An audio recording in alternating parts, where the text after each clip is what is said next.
O Senhor esteja convosco, Ele está no meio de nós. Proclamação do Evangelho de Jesus Cristo, segundo Lucas. Glória a vós, Senhor.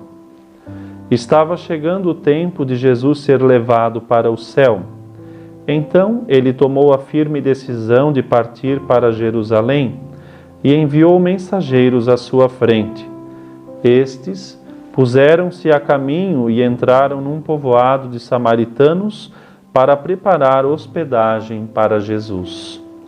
Mas os samaritanos não o receberam, pois Jesus dava a impressão de que ia a Jerusalém. Vendo isso, os discípulos, Tiago e João, disseram: Senhor, queres que mandemos descer fogo do céu para destruí-los? Jesus, porém, voltou-se e repreendeu-os, e partiram para outro povoado. Palavra da salvação, glória a vós, Senhor. Meu irmão, minha irmã, o evangelho desse dia, tão curioso e até bastante engraçado. Jesus manda os seus apóstolos irem à frente para preparar a sua chegada e passando numa terra um pouco iníqua, né, que não acolhia a Cristo, enfim, aqui em meio aos samaritanos. Eis que por ali passando especialmente Tiago e João, que foram os enviados da vez, foram e não foram bem aceitos e voltaram até Jesus, com nada mais, nada menos, né, a decisão de que se Jesus aprovasse, eles voltariam lá e iam botar fogo em tudo, destruir tudo, enfim, tocar o terror, como nós dizemos, né? Iriam realmente fazer assim o caos, deixar a coisa no pior. É curioso, né, a violência desses dois, que depois, né, esse ímpeto de violência se transformará em ardor, né, se transformará em desejo de salvar almas e com a graça do Pentecostes se tornará algo fundamental no ardor missionário de Tiago e João. Mas em todo caso, hoje eles saem assim esbaforindo fogo e querendo destruir tudo, porque não acolheram Jesus.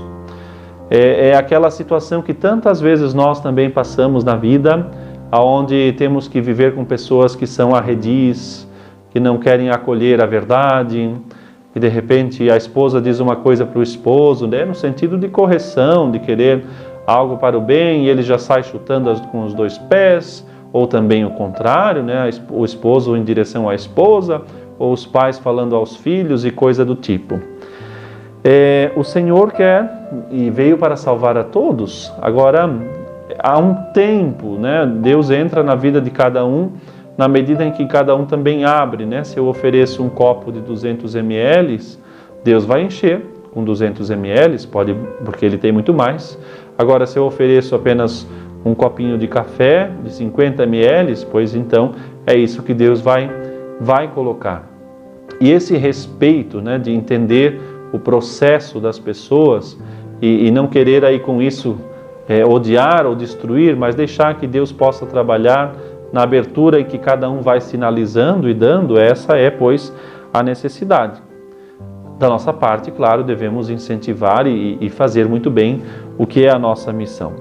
E por isso, o Evangelho de hoje traz uma dica bem importante sobre a caridade.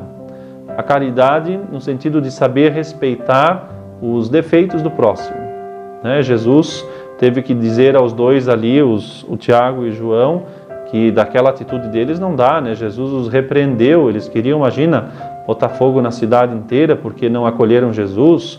Calma, vamos devagar, né? Tem coisa que tem que pensar, respirar antes de tomar a decisão, não agir por impulso, né? Não agir de cabeça quente, como nós falamos, e lutar, né? Ter essa caridade de ajudar a pessoa a superar os seus defeitos, os seus limites. É verdade que a gente entende o desejo dos dois, de Tiago e João, mas a gente não pode se compactuar de que a solução vem com outro problema. Fazer o mal nunca vai solucionar outro mal, né? O mal se vence com o bem. E por isso a caridade, especialmente a caridade de suportar, né, e ajudar a superar os defeitos do próximo, é um grande bem que o Evangelho nos ajuda, né, nos inspira, nos faz assim caminhar. Os discípulos tiveram que lutar muito e, graças a Deus, lutaram, venceram, se tornaram grandes apóstolos. Nós também somos chamados a isso. E por isso, um conselho de padre para a tua caminhada espiritual: o principal que nós devemos fazer em nós é lutar contra o defeito dominante. O que é isso? O defeito dominante é aquilo que nos leva, digamos, é o estopim para outros problemas. Cada um tem um defeito dominante que é mais acentuado, por isso dominante. Às vezes é uma inclinação à ira, às vezes é uma inclinação à gula ou a outro vício, às vezes é uma preguiça desordenada, às vezes é uma indisciplina, enfim, é o pontapé aonde começa todos os problemas, enfim, e a gente luta, mas não consegue superar porque não chegou na raiz do problema.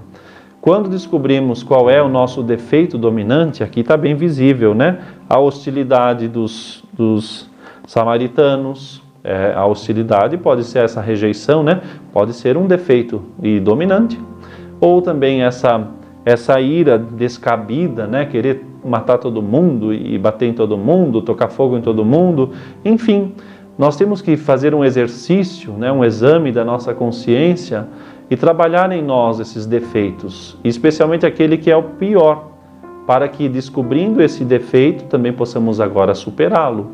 É um caminho de volta para depois ir para frente, Não é apenas mexer numa ferida e não curar, não, pelo contrário, é tocar na ferida, dar o remédio certo para poder então ir adiante. E espiritualmente falando, essa é uma grande necessidade que todos temos. E para isso, claro, fundamentalmente, humildade.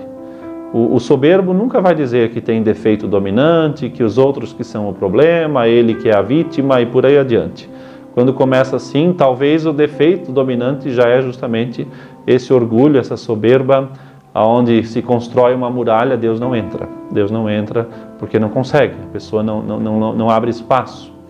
Vamos, pois, pedir a Cristo que nos ensine a combater os nossos defeitos, os desejos desordenados, as preocupações desordenadas, as tentações que de repente sucumbimos, enfim, conhecer o nosso ponto fraco e lutar. É isso que vamos pedir a Jesus nesse Evangelho, pelas mãos de Maria. Peçamos assim a humildade necessária para superar as más inclinações. Que Deus te abençoe e possas lutar e com muito fruto vencer neste dia. O Senhor esteja convosco, Ele está no meio de nós. Abençoe-vos Deus Todo-Poderoso, Pai, Filho e Espírito Santo. Amém.